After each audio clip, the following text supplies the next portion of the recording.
నైరుతి బంగాళాఖాతంలో తీవ్ర వాయుగుండం కొనసాగుతుంది. అయితే ఇది వాయుగుండంగా బలహీనపడి తుఫానుగా అయితే కొన్ని ప్రతికూల పరిస్థితుల్లో రూపాంతరం చెందలేదు. దీంతో ఏపీకి తుఫాను ముప్పు తప్పింది. ప్రస్తుతం చెన్నైకి 430 కిలోమీటర్ల దూరంలో ఈ వాయుగుండం కేంద్రీకృతమైంది. రేపు ఉదయానికి ఉత్తర తమిళనాడు పుదుచ్చేరి సమీపంలోని కారైకాల్ మహాబలిపురం మధ్య తీరం దాటే అవకాశం కనిపిస్తోంది. ఇవాళ రేపు దక్షిణ కోస్తా రాయలసీమల్లో అయితే దీని ప్రభావంతో ఓ మోస్తరు నుంచి భారీ వర్షాలు కురిసే అవకాశం ఉంది. చిత్తూరు, తిరుపతి జిల్లాలో విస్తారంగా ఇప్పటికే వానలు కురుస్తున్నాయి. చిత్తూరు, నెల్లూరు జిల్లాలకు రెడ్ అలర్ట్ జారీ చేశారు. తీరం వెంబడి గంటకు 45 నుంచి 65 కిలోమీటర్ల వేగంతో ఈదురుగాలు వీచే అవకాశం కనిపిస్తుంది. దీంతో ప్రజలు అప్రమత్తంగా ఉండాలంటూ అధికారులు సూచిస్తున్న పరిస్థితి.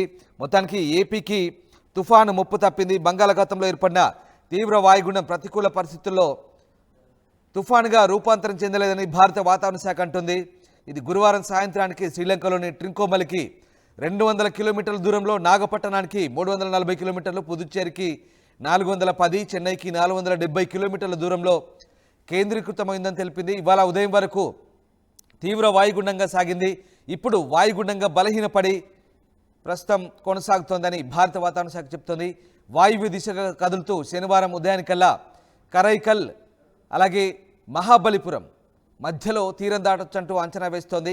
కరైకల్ పుదుచ్చేరి అలాగే మహాబలిపురం తమిళనాడు, ఈ రెండింటి మధ్యలో తీరం దాటొచ్చంటూ చెప్తున్నారు. ఇక ఈ వాయుగుండం ప్రభావంతో ఇటు ఏపీలో ఓ మోస్తరు నుంచి భారీ వర్షాలు కురిసే అవకాశం ఉన్నట్టుగా వాతావరణ శాఖ అయితే వివరించింది. దీని ప్రభావంతో నెల్లూరు జిల్లాలో ఆకస్మిక వరదలకు కూడా ఛాన్స్ ఉన్నట్టుగా హెచ్చరిస్తోంది. మత్స్యకారులు వేటకొలదంటూ విపత్తుల నిర్వహణ సంస్థ చెప్తోంది. వర్షాల దృష్ట్యా రైతులు అప్రమత్తంగా ఉండాలంటూ అధికారులు సూచిస్తున్నారు. ఇక మొత్తం మీద ఏపీలో ప్రస్తుతానికైతే మరొక 2 రోజుల పాటు భారీ వర్షాలు కురిసే అవకాశం ఉన్నట్టుగా వాతావరణ శాఖ అయితే అంచనాలు వేస్తున్న పరిస్థితి కనబడతా ఉంది. ఇక మొత్తం మీద వాయువ్య దిశలోనే ఉత్తర తమిళనాడు, పుదుచ్చేరి మధ్య తీరం దాటే అవకాశం ఉంది. దీంతో ఆంధ్రప్రదేశ్ అలాగే ఇవాళ రేపు భారీ వర్షాలకైతే అవకాశం ఉంది. దక్షిణ కోస్తాతో పాటు రాయలసీమ జిల్లాలో వర్షాలు కురిసే ఛాన్స్ అయితే కనిపిస్తుంది. ఇవాళ తిరుపతి, నెల్లూరు, చిత్తూరు, అన్నమయ్య, ప్రకాశం జిల్లాలో వర్షాలు పడే ఛాన్స్ ఉన్నట్టుగా తెలుస్తుంది. అలాగే ప్రకాశం, కడప, సత్యసాయి జిల్లాల నుండి భారీ వర్షాలకు ఛాన్స్ ఉన్నట్టుగా చెప్తున్నారు. ఇక రేపు తిరుపతి, నెల్లూరు, ప్రకాశం, చిత్తూరు, అన్నమయ్య, కడప, సత్యసాయి జిల్లాలు కూడా మళ్ళీ వర్షాలకు ఛాన్స్ ఉన్నట్టు చెప్తున్నారు. బంగాళాఖాతంలో కొనసాగుతున్న తీవ్ర వాయుగుండం ఇక ప్రస్తుతం ఇప్పటికే కొనసాగుతున్న పరిస్థితి కనబడుతోంది. సో చూడాలి ఇంకా వాయుగుండానికి సంబంధించి మరిన్ని అలర్ట్స్ వాతావరణ శాఖ అయితే ప్రస్తుతానికి అందిస్తున్న పరిస్థితి కనబడుతోంది. ఎస్, మా కరెస్పాండెంట్ వర్మ ప్రస్తుతం జాయిన్ అయ్యారు. వర్మ, ప్రస్తుతం వెదర్ అప్డేట్స్ ఏంటి, ఏం జరుగుతుంది, వాతావరణ శాఖ ఏం చెప్తోంది? రామ్దాస్, మనం ప్రధానంగా చూసుకుంటే కనుక ఈ నైరుతి బంగాళాఖాతంలో ఏర్పడిన తీవ్ర వాయుగుండం అప్పటికప్పుడే బలపడుతూ అప్పటికప్పుడే బలహీనపడుతూ తుఫానుగా మారే క్రమంలోనే నిశ్చలంగా సాగుతున్నట్టుగా వాతావరణ శాఖ కొద్దిసేపటి క్రితం విడుదల చేసిన బులెటిన్ ద్వారా మనకు తెలుస్తోంది. మనం ప్రధానంగా చూసుకుంటే ఇంకా సముద్రంలోని ఆ ప్రతిబంధకాలు ఏవైతే ఉన్నాయో ఒక షియర్ జోన్ ఏర్పడడం వల్ల ఈ తుఫానుకి ప్రతిబంధకాలు ఏర్పడుతూ ఉన్నాయి. ఈ క్రమంలోనే ఇది ప్రస్తుతం బలహీనపడి వాయుగుండంగా మారినట్టు చెప్తున్నారు. రేపు మధ్యాహ్నం కల్లా ఇది అల్పపీడనంగా మారి కారైకల్ అలాగే మహాబలిపురం మధ్య తీరం దాటే అవకాశం ఉందని చెప్తున్నారు.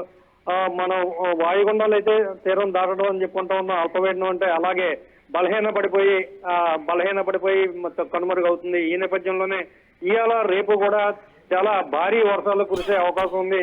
అటు తమిళనాడు, పుదుచ్చేరి, ఇటు ఆంధ్రప్రదేశ్ దక్షిణ కోస్తా రాయలసీమ ప్రాంతాల్లో. అందుకని ప్రతి ఒక్క అధికారి కూడా అప్రమత్తంగా ఉండాలని చెప్తా ఉన్నారు. ప్రధానంగా మనం తిరుపతి అలాగే నెల్లూరు, ప్రకాశం ఈ జిల్లాలో రెడ్ అలర్ట్ ప్రకటించారు. ఇక్కడ భారీ వర్షాలు కురవచ్చు. తక్షణ తుఫాన్లు కూడా, వరదలు కూడా సంభవించవచ్చు. ఈ నేపథ్యంలోనే అంతా అప్రమత్తంగా ఉండాలని హెచ్చరిస్తా ఉన్నారు. మిగతా ప్రాంతం అంతా కూడా ఒక మోస్తరు నుంచి భారీ వర్షాలు కురిసే అవకాశాలు ఉన్నాయని చెప్తా ఉన్నారు.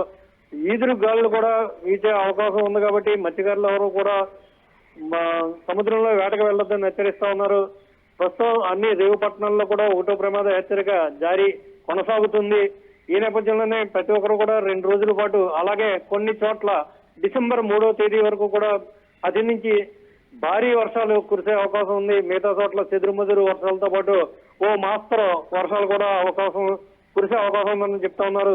ఈ నేపథ్యంలో ఆంధ్రప్రదేశ్ విపత్తుల నిర్వహణ శాఖ రెడ్ అలర్ట్ అలాగే ఈ ఎల్లో అలర్ట్ జోన్లు ఏవైతే ఉన్నాయో దాన్ని బట్టి క్రమానుక్రమంగా చర్యలు తీసుకుంటున్నట్టుగా అప్రమత్తంగా ఉన్నట్టుగా మనకు తెలుస్తోంది రామదాస్.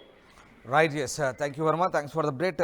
సో గత కొద్ది రోజులుగా బంగాళాఖాతంలో అల్పపీడనాలు ఏర్పడుతున్నాయి. ముఖ్యంగా ఏపీలోని కొన్ని ప్రాంతాల్లో భారీ వర్షాలు వరదలు కూడా వచ్చిన సంగతి తెలిసింది. ఈ నేపథ్యంలో ప్రస్తుతం ప్రభుత్వం అయితే ప్రత్యేక దృష్టి పెట్టింది.